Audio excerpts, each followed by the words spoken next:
Si je vous demandais qui est l'être le plus puissant dans les mangas et animés, celui dont sa puissance est illimitée et qui reste invaincu, vous me direz direct Saitama. Cela est compréhensible car Saitama est si puissant qu'il a fini par se lasser à chaque apparition de méchant. On se dit peut-être qu'il pourra tenir au moins une minute, mais non. Car avec Saitama on se fait déglinguer en moins de 2. En plus de cela, il est rarement au sérieux, ce qui fait que c'est difficile de mesurer sa vraie force. Alors ce que tout le monde se pose, c'est est-ce qu'il est réellement indétrônable? N'existe-t-il pas des persos qui peuvent le surpasser ou lui fournir au moins un combat mémorable? Ce qu'a le poussé peut-être dans ses derniers retranchements? Eh bien, je vais essayer de répondre à cette question pour trouver des personnages qui ont une capacité d'évolution illimitée et dont leur puissance reste inquantifiable. Comme Saitama, car oui, ça existe. Alors suivez-moi dans cette vidéo et rencontrons les monstres de puissance dans les mangas et animés. Et avant ça, donnez-moi 10 secondes. Voilà, nous sommes 863 abonnés et comme nous sommes presque 1000 et ce palier me tient vraiment à cœur, j'aimerais vraiment que vous vous abonniez si mes vidéos vous plaisent. Car seulement 0,8% d'entre vous s'abonnent. Et à 100 likes, je sors la vidéo sur les pires pères dans les mangas et animés.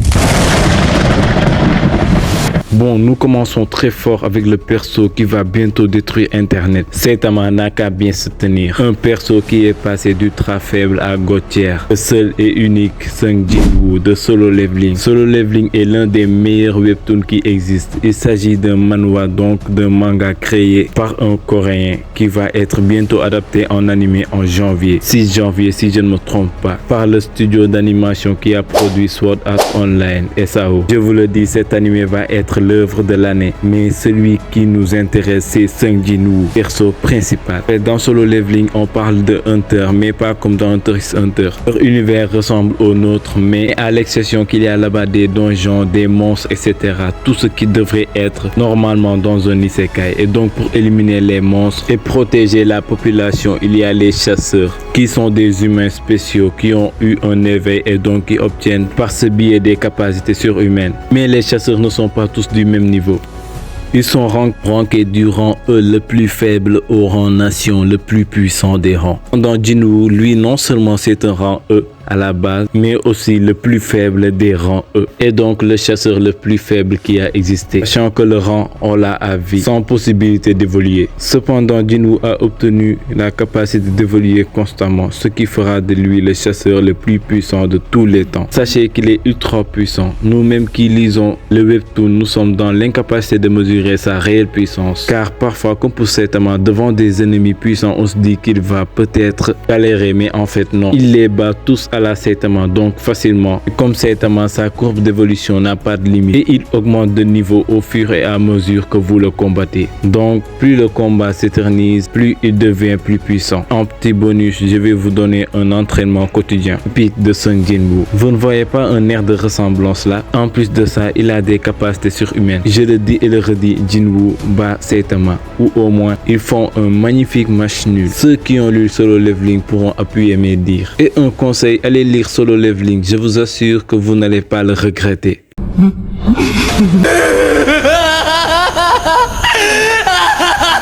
Light Yagami avec son Death Note. Là je parle de Light Yagami, pas du Death Note. Car si vous donnez le Death Note à un chef, ça ne servira que de nourriture.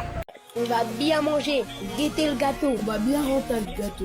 Fraise, framboise, myrtille. Le Death Note est une arme et Light Yagami est le meilleur manieur de cette arme. Il a une intelligence hors norme et nous a tenu en haleine pendant les 35 épisodes de Death Note. D'ailleurs, si tu n'as pas lu Death Note, je ne sais pas ce que tu attends. Car tu ne sais vraiment pas ce que tu rates. Manga, c'est carrément lunaire. Le meilleur manga psychologique qui existe. Mais là, nous allons surtout nous intéresser à notre cher Light Yagami. Comme vous le savez, Saitama a beau être fort, c'est un être humain. Et ne me dites pas qu'il n'a pas de cœur et qu'il pourrait toujours vivre sans ce cœur. Je ne sais vraiment pas quel argument vous pourrez sortir face à ça. Ah oui, j'avais oublié le nom qui est crucial. Or, Saitama, on ne connaît pas son nom complet. Mais ce que vous avez oublié, c'est que Saitama, c'est un fonctionnaire d'État. Car il est inscrit dans l'association des héros et donc il a forcément dû donner ses informations, comme son nom ou sa date de naissance. Et là, vous commencez à capter. Light Yagami n'a qu'à infiltrer l'association ou trouver un complice travaillant dans la sauce. Et comme ça, il réussira tant bien que mal à récupérer son nom complet. Ou tout simplement plus facile, il n'a qu'à aller lui demander en face après s'être lié d'amitié avec lui, en le félicitant d'être un si bon héros et en feignant être un fan de Saitama. Et ce dernier ne se doutera jamais que Light, ce jeune garçon si inoffensif, va l'éliminer dès qu'il aura son nom. Et comme vous le savez, Saitama c'est pas un F. Il est loin d'être futé et Genos ne se doutera de rien, car il va être heureux que son maître soit reconnu à sa juste valeur. Vraiment, je ne sais pas comment les fans de One Punch Man vont réagir, mais si par hasard vous n'êtes pas d'accord, je serai heureux de lire vos arguments. Je veux lire les points de vue de chacun d'entre vous, mais en tout respect bien sûr.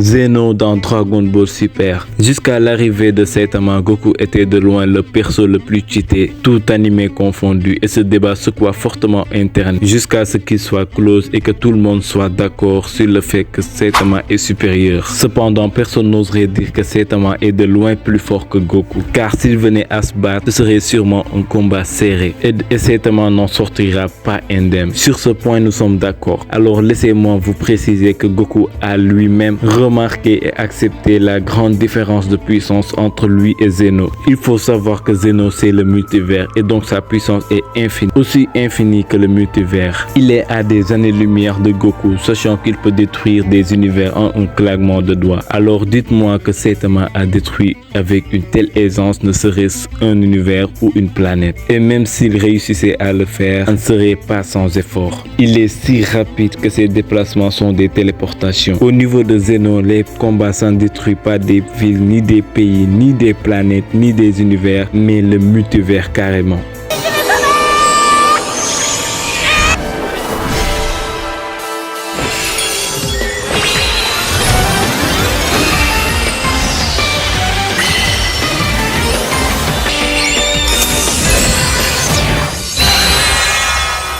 Là, vous allez croire que c'est une blague, mais Izagi Tsukino, alias Sailor Moon, peut détruire Saitama. Sailor Moon est un personnage infiniment plus puissant que ce que vous pouvez l'imaginer.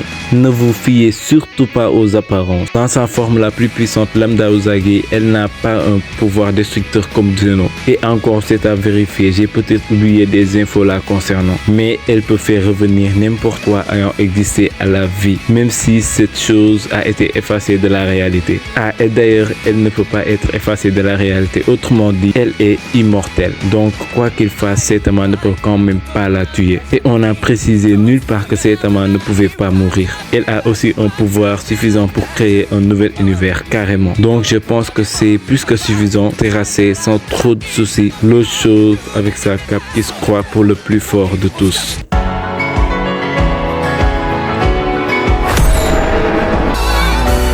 死ね神の怒りに焼き貫かれてメギド立ち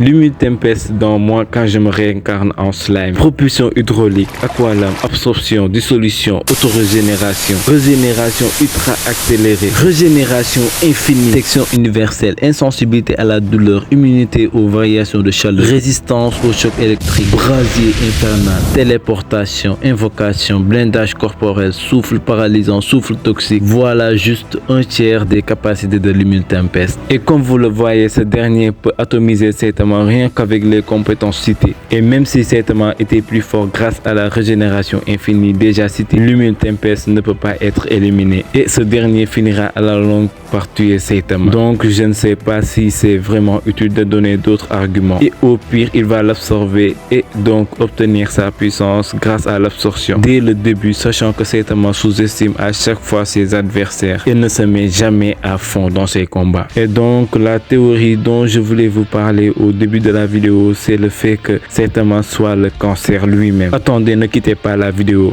je m'explique. Pour ma part, je la trouve assez logique cette théorie. Eh bien, ça dit que les méchants sont en fait les différentes solutions que l'on essaie de trouver pour contrer le cancer. Mais comme Saitama, ce dernier reste invincible. C'est pourquoi Saitama porte ce jaune rouge et qu'il devient chauve tout à coup. Dites-moi ce que vous en pensez dans les commentaires. Pour ma part, c'est possible. Allez, Diana.